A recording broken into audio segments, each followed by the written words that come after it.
السلام عليكم ورحمة الله وبركاته.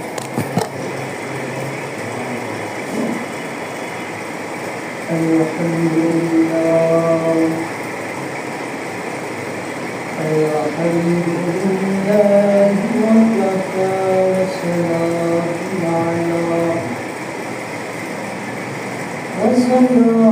على عباده الذين اصطفى.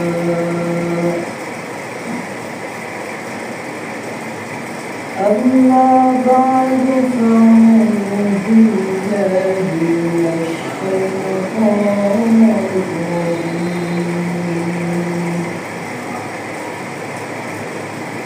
بسم الله الرحمن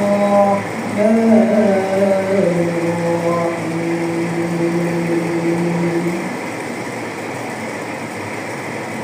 قد أفلح من تزكى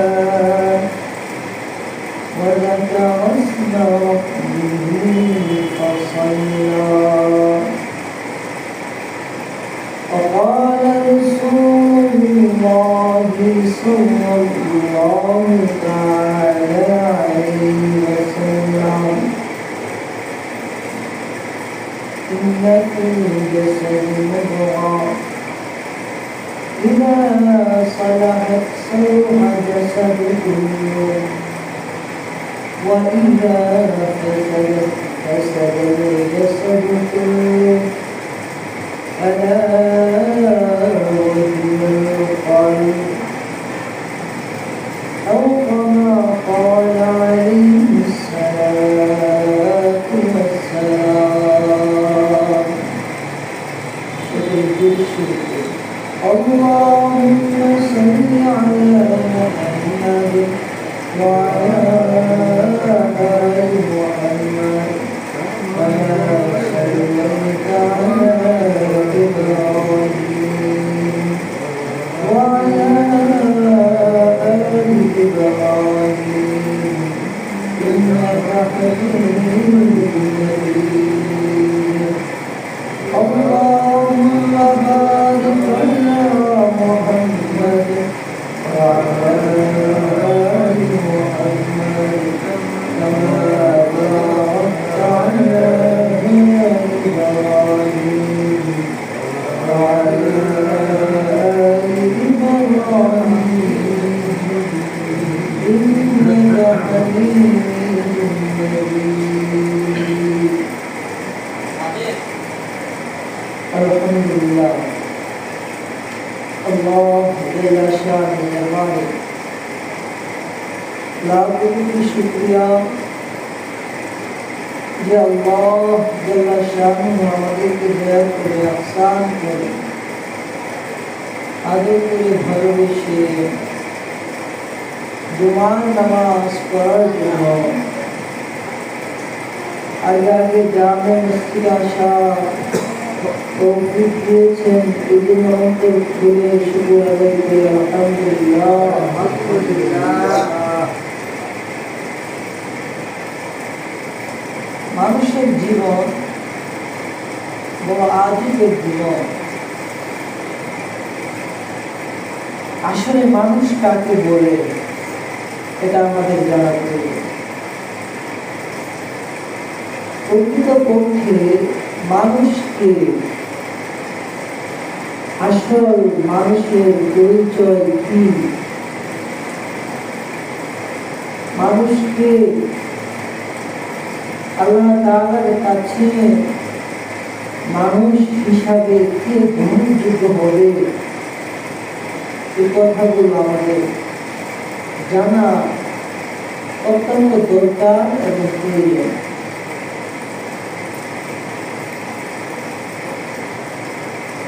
আল্লাহ পাক পুরো কায়নাতের মধ্যে মানুষকে সর্বশ্রেষ্ঠ করে আল্লাহ তাআলা বানিয়েছেন। মানুষকে আল্লাহ তাআলা সব থেকে সুন্দর আকার আকৃতিতে আল্লাহ তাআলা বানিয়েছেন। কোরআনে কারীমে আল্লাহ তাআলা অসংখ্য বলছেন والزيتون وطور سينين وهذا البلد الأمين চারটা জিনিসের কসম খেয়াল বলছিল তিন তিনের কসম জাইতুনের কসম وهذا البلد الأمين পবিত্র শহরের কসম অর্থাৎ মক্কা নগরীর কসম লাকাদ খালাকনাল ইনসানা ফি আহসানি তাকওয়িম নিশ্চয়ই আমি আল্লাহ মানুষকে সব থেকে আহসান উত্তম আকার আকৃতি দ্বারা আমি আল্লাহ পাক মানুষকে সৃষ্টি করেছি সুবহানাল্লাহ তিনটা কসম খায়া আল্লাহ পাক মানুষকে সুন্দর করে সৃষ্টি করেছেন এই কথা বুঝাইছেন আল্লাহ পাক পবিত্র কোরআন কারীমের মধ্যে তাহলে মানুষকে যে মানুষের প্রতি দাম আল্লাহ পাক কোরআনে কারীমে এই মানুষের সৌন্দর্যের কসম সৌন্দর্য বর্ণনা করতে যায় তিনটা দামি দামি জিনিসের কসম খেয়া আল্লাহ পাক মানুষকে এত সুন্দর করে বানিয়েছেন এই কথাটা আল্লাহ পাক পবিত্র কালামুল্লাহর মধ্যে বলেছেন তাহলে আমাদের অবশ্যই জানা দরকার আছে না নাই মানুষকে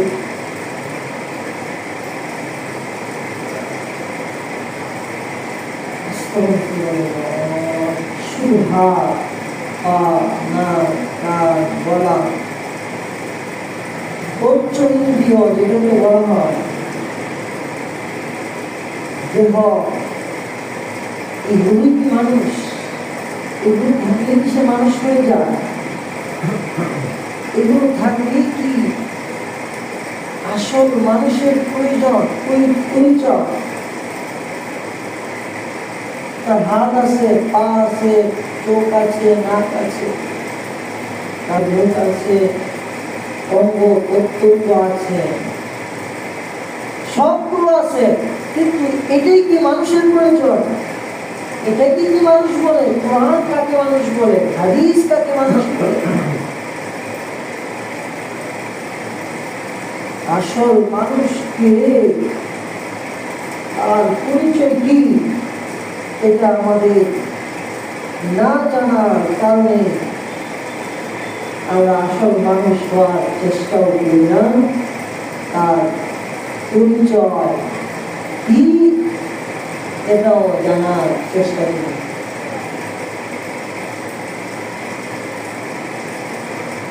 আল্লাহ কোরআনে বলেন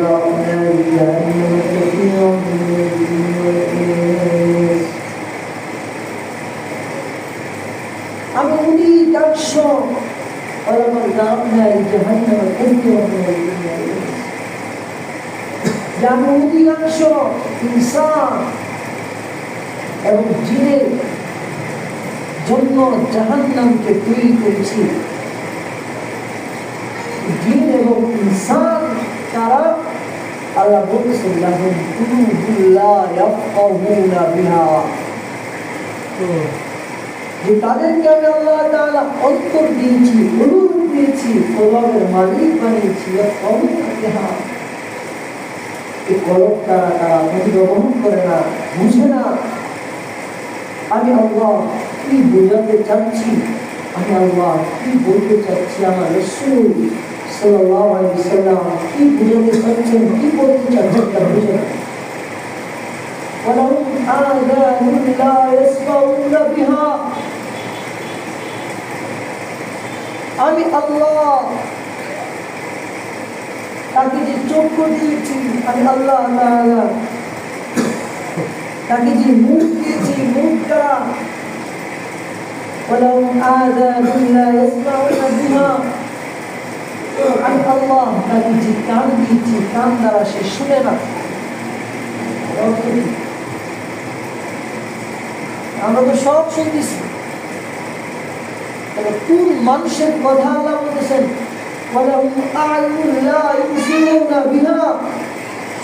আমি আল্লাহ তাদেরকে চক্ষু দিয়েছি, চক্ষু দ্বারা তারা দেখে না। আল্লাহ তার উপরে চারানি তাদের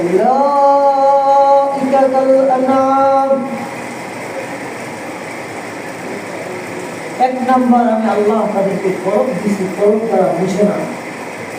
2 নাম্বার চোখ দিয়েছি, চোখ দ্বারা দেখে না। 3 নাম্বার কান দিয়েছি, কান দিয়া তারা শুনে না।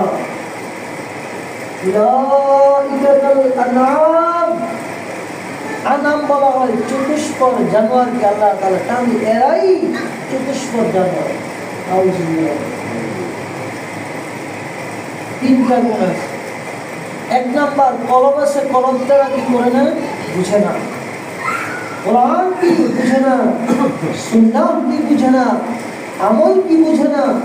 তার আমলের ইসলাহ করতে হবে, আত্মশুদ্ধি করতে হবে, আল্লাহ পর্যন্ত তার বুঝতে হবে। তার কলব যে মরে গেছে এটা তার দিল দ্বারা বুঝে না, সে নিজেকে অনেক বড় মনে করতেছে। আল্লাহ বলে এরা হলো চতুষ্পদ জানোয়ার।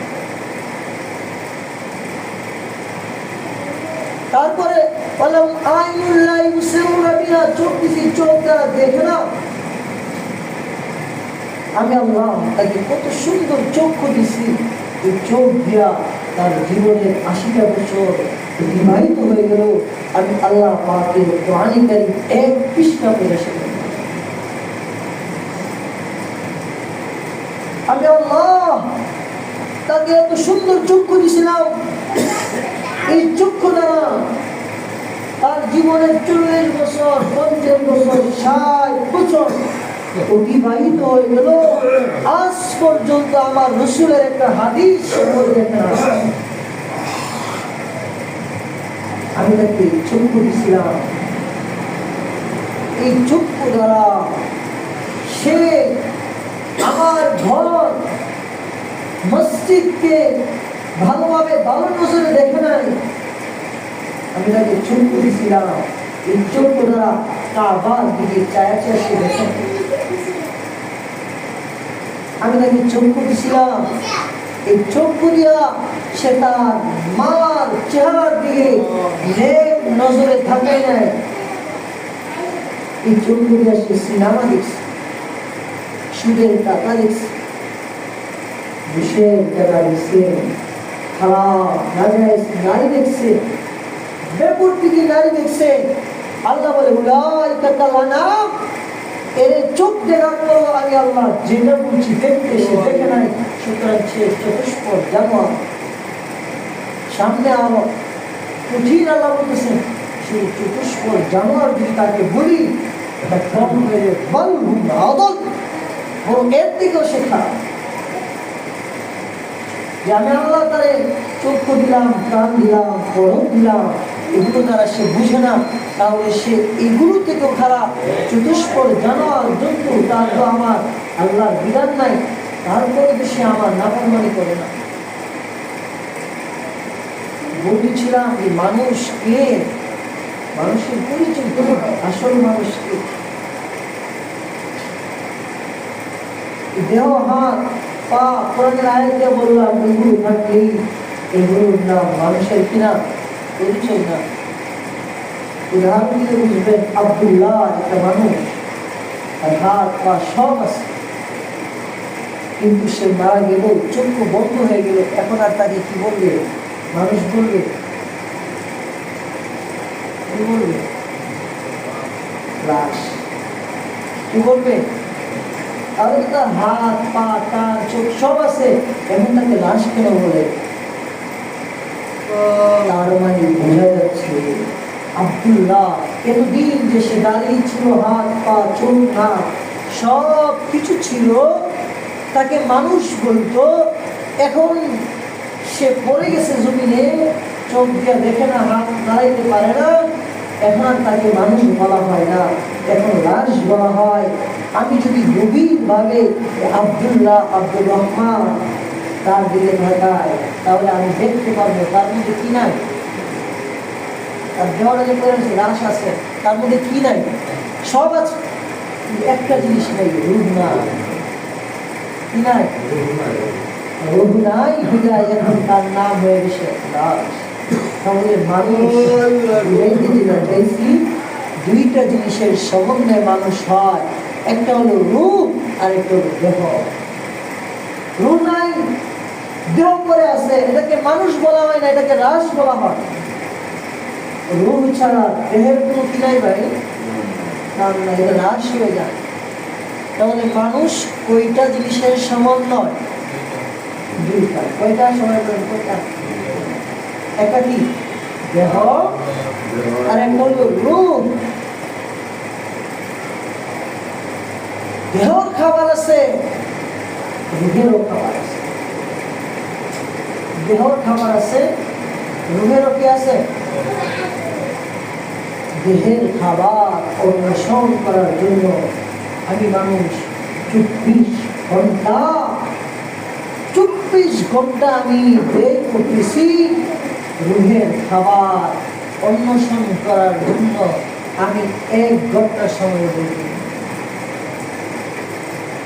আগে বলছিলাম মানুষ কয় জিনিসের সমন্বয়? কয় জিনিসের? একটা কি দেহ, রূহ নাই, দেহের কোনো দাম আছে? তাহলে মানুষের জীবনের ইনপুটের যেটা আসল জিনিস, এটা কোনটা? দেহ না রূহ? কি বলে? রূহ নাই, আপনি দেহের কোনো দাম আছে? দেহ পচে যাবে। তাহলে রূহ দামি না দেহ দামি? রূহ দামি।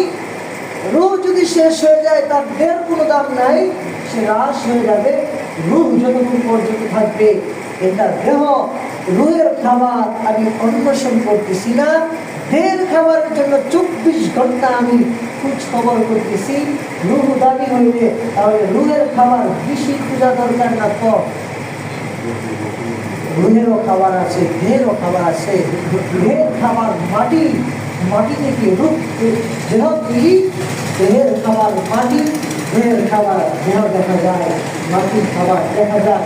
রূহ নুরানি, রূহ দেখা যায় না, রূহের খাবারও দেখা যায়।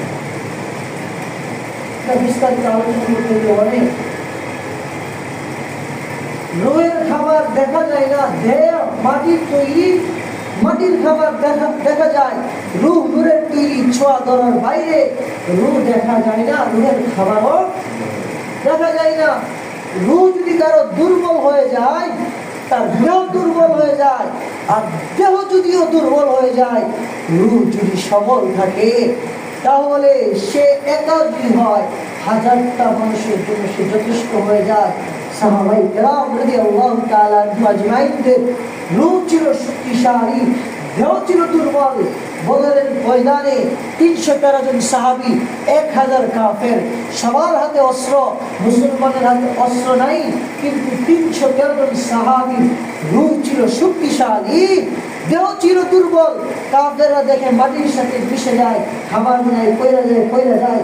কিন্তু এই সাহাবীগুলো রূহ শক্তিশালী হওয়ার কারণে 1000 অস্ত্রে সজ্জিত কাফেরগুলো জমিনে পড়ে গেছে, আর মুসলমানরা বিজয়ী হয়েছে। তাবুকের ময়দানে পারস্যের বাদশাহের সামনে 1 লক্ষ কাফেরদের মোকাবেলায় 10,000 মুসলমান, খালিদ বিন ওয়ালিদ রাদিয়াল্লাহু তাআলা 10 জন সেনাকে নিয়ে 1 লক্ষ কাফেরদের মোকাবেলায় বের হয়েছেন। আল্লাহু আকবার দুই দিয়েছেন তো 1 লক্ষ কাফের তরবারি জমিনে তরতর করে কেঁপে পড়ে গেছে, মুসলমানদের বিজয় হয়ে গেছে। দেহ দুর্বল ছিল না শক্তিশালী ছিল? দেহ দুর্বল ছিল, রূহ ছিল শক্তিশালী। রূহকে শক্তিশালী করছে। কাফের সামনে দাঁড়ায়া কাফের বিষ দিছে। খালিদ বিন ওয়ালিদ বলছে, বিষ আমাকে মারতে পারে না, মারার মালিক আল্লাহ, বিসমিল্লাহ বলে বিষ পান করছে। তো খালিদ বিন ওয়ালিদ জমিনে পড়ে না, কারণ রূহ শক্তিশালী, দেহ দুর্বল। রূহ এরকম শক্তিশালী, এরকম বিশ্বাস যে আমার আল্লাহ যদি মারে আমি মরবো, বিষ আমাকে মারতে পারে না। আমার আল্লাহ যদি আমাকে মৃত্যু দান করে আমি খালিদ মরবো, অন্যথায় দুনিয়ার কোনো বিষ আমাকে মারতে পারে না বলে বিষ পান করছে, বিষ তাকে মারতে পারে নাই। রূহ শক্তিশালী না দুর্বল ছিল? আমাদের এই অধঃপতনের একমাত্র কারণ হলো আমাদের রূহ দুর্বল, দেহ শক্তিশালী। রূহ দুর্বল হওয়ার কারণে জুমার বয়ান ভালো লাগে না। মসজিদে আইসার সময় দেখে ইমাম সাহেবের মাসালা শিখায়, বলে হুজুর একটা 30 বেজে গেছে নামাজ দাঁড়ান। রূহ দুর্বল না সবল? দুর্বল। দুর্বল না সবল? দুর্বল। সাহাবায়ে কেরামের তো এরকম প্রস্তুতি ছিল, জুমার বৃহস্পতিবারে এসে মসজিদে বসে থাকতেন, আল্লাহ রাসূল কথা বলতেন না, বলতে চাইতেন না, আরো বলেন আরো বলেন। আর আমাদের রূহ দুর্বল হওয়ার কারণে এরকম হয়েছে, যাদের রূহ সবল তারা দিন শিখাইতে চায়, রূহ দুর্বল হওয়ার কারণে দিন আমার ভিতরে যায় না, দিনের কথা ভালো লাগে না। অথচ যদি বাইরে মসজিদ থেকে বের হইলে সিনেমা লাগাই দিছে, নায়িকার গান লাগাই দিছে, 1 ঘন্টা কি 1 রাত সারা রাত দাঁড়িয়ে শুনতে পারবে, তার মানে তার রূহ মরে গেছে, রূহ দুর্বল হয়ে গেছে। এই জন্য ভালো কাজ কে লাগে না? কথা বুঝতেছেন? প্রাসঙ্গিক আলোচনায় যখন কথা আসলো মাসালা বইলা বলায়, অনেকের মূর্খতার কারণে নামাজের মাসালা বুঝে। নামাজের মাসালা কি আজকে বলতেছি জুমার আলোচনা, যেহেতু মনে আসছে।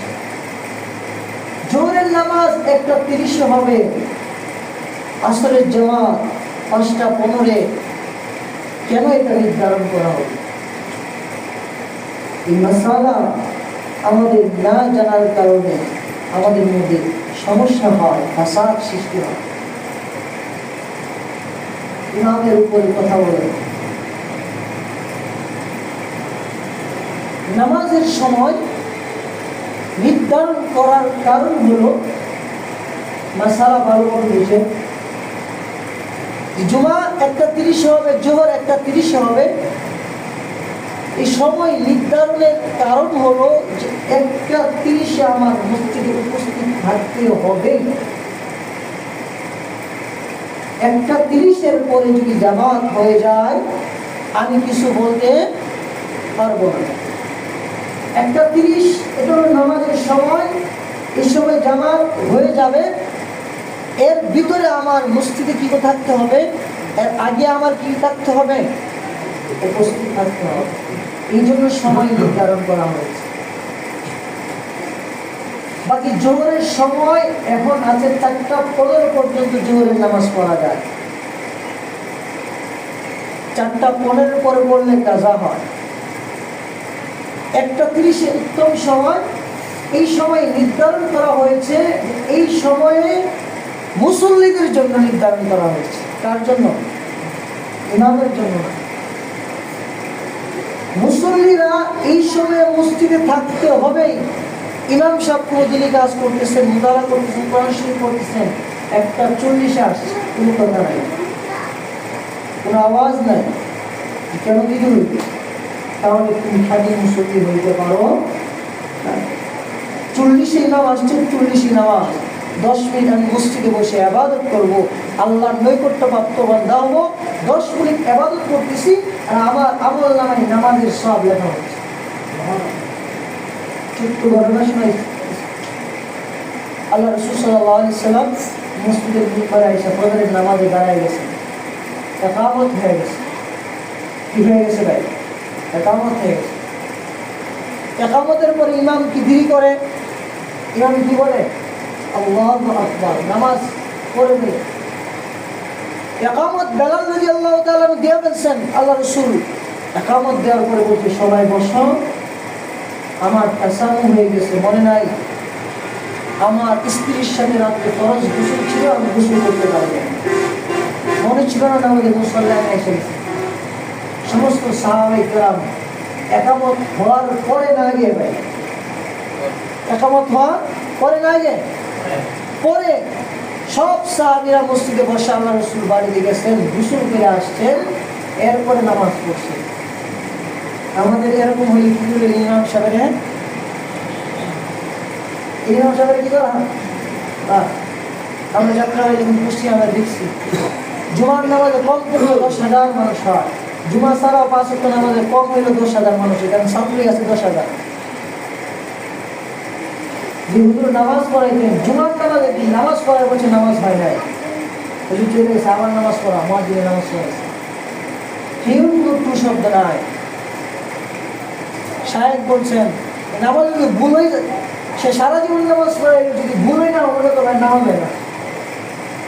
মুসলিমের ভয়ে ভুল হইল, ভুল সাহস সাজদা দেয় না। আল্লাহ রসুল এটা কেন করলেন? আমার সাহেবকে হাদিসটা বুখারীতে যখন আমরা পড়ছি, এটা বইলে আল্লাহ রসুলের কথা বললেন যে আল্লাহ রসুল কেন এটা করলেন।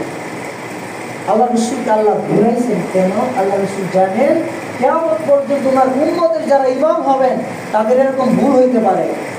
রাসূলের তো ভুল হবে না, রাসূল তো আল্লাহর পরে যার মর্যাদা, আল্লাহ ঘুরাই দিচ্ছেন উম্মতের যদি কোনো সময় কোনো ইমাম এরকম ভুল হয়ে যেতে পারে, তারা ওরা সারা রাত ইবাদত করছে 3টা পর্যন্ত, 3টা করে স্ত্রীর সাথে গেছে, আজানের পরে হইতে পারে মহব্বত হয়ে গেছে, ইমাম সাহেব এরকম বসে থাকে না, ইবাদত করে সারা রাত, কোরআন তেলাওয়াত করে, তাহাজ্জুদ করে।